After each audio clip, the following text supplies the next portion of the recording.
Hello बच्चों, आइए प्रश्न को देखते हैं। प्रश्न दिया गया हमें एक रेखा का ढाल दूसरी रेखा की ढाल का 2 गुना है। यदि दोनों के बीच के कोण की स्पर्शा टेंजेंट 1/3 है तो रेखाओं के ढाल ज्ञात कीजिए। बच्चों, इस प्रश्न की जो हमारी मुख्य अवधारणा है वो क्या बनती है? मुख्य अवधारणा। बच्चों, इस प्रश्न में हमें क्या दिखाना है? हमें रेखाओं के ढाल ज्ञात करनी है। रेखाओं की ढाल वो हमें ज्ञात करनी है। हम कैसे करेंगे बच्चों? हमें क्या दे रखा है? हमें दे रहा है कि एक रेखा दूसरी रेखा की 2 गुना है। मतलब हम मान लेते हैं, माना पहली जो हमारी रेखा की ढाल है, पहली रेखा की ढाल वो है बच्चों हमारी m1। और हम मान लेते हैं जो हमारी दूसरी रेखा की ढाल है, दूसरी रेखा की ढाल वो है बच्चों हमारी, हम मान लेते हैं वो हमारी m2 है। हमें क्या दे रखा है बच्चों? हमें प्रश्नानुसार देखें तो हमें क्या दे रखा है? हमें बोला गया कि एक रेखा मतलब हमारा m1 दूसरी रेखा के ढाल के 2 गुना है। मतलब m1 बराबर है दूसरी रेखा, मतलब 2 गुना होनी चाहिए, 2 गुना m2 के। ठीक है, हमें बोला यदि दोनों के बीच की कोण की स्पर्शा टेंजेंट 1/3 है। हमें क्या करना है बच्चों? हम जानते हैं जब दो कोणों के बीच के बनने वाली स्पर्शा निकालते हैं तो उसका हमारा सूत्र क्या होता है? हम निकालते हैं टेंजेंट थीटा बराबर m1 माइनस m2 बटे में 1 जमा में m1 और m2। अब ये देखो बच्चों, हमें क्या दे रखा है? हमें प्रश्न में दे ही रखा है कि m1 किसके बराबर है? हमारा 2m2 के।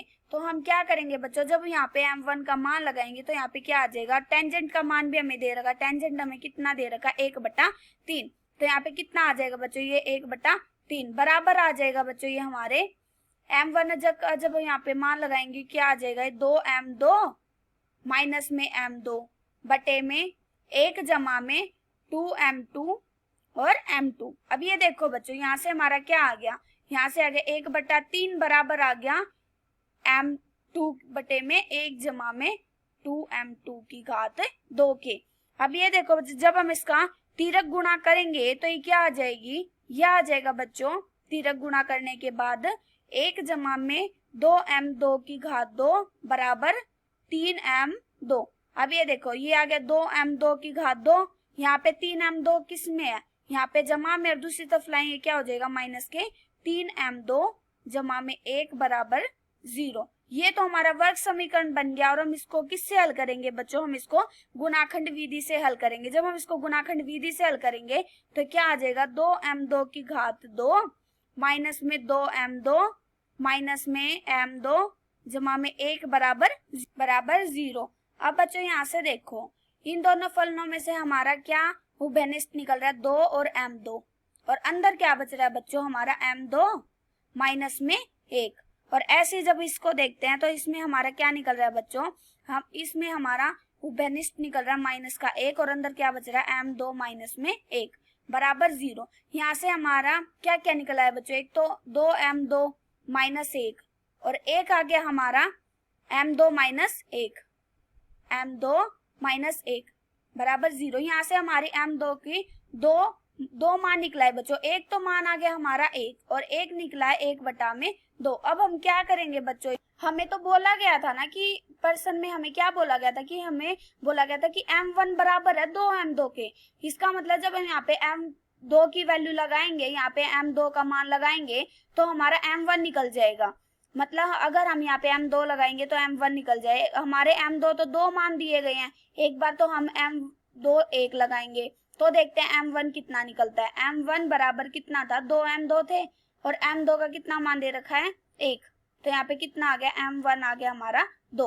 जब हमने m2 का मान 1 रखा तो हमारा m1 का मान आ गया 2। और हम ऐसे ही अगर हम m2 का दूसरा मान लगाते जो हमें क्या निकला था? हमारा 1/2 निकला था। जब हम यहाँ पे m1 का मान लगाएंगे तो ये क्या आ जाएगा? 2 गुणा में 1/2 बराबर, ये देखो 2 से 2 कट गया। यहाँ से हमारा m1 का मान कितना आ गया? 1। जब हमने m2 का मान 1 रखा तो हमारा m1 का मान कितना आ गया? 2। और जब हमने m2 का मान 1/2 रखा तो हमारा m1 का मान आ गया 1। यहाँ से बच्चों हमारी रेखाओं की पूर्णता क्या आ गई, एक तो आ गई 1/2 और 1, और या दूसरी आ गई हमारी 2, 1 और 2।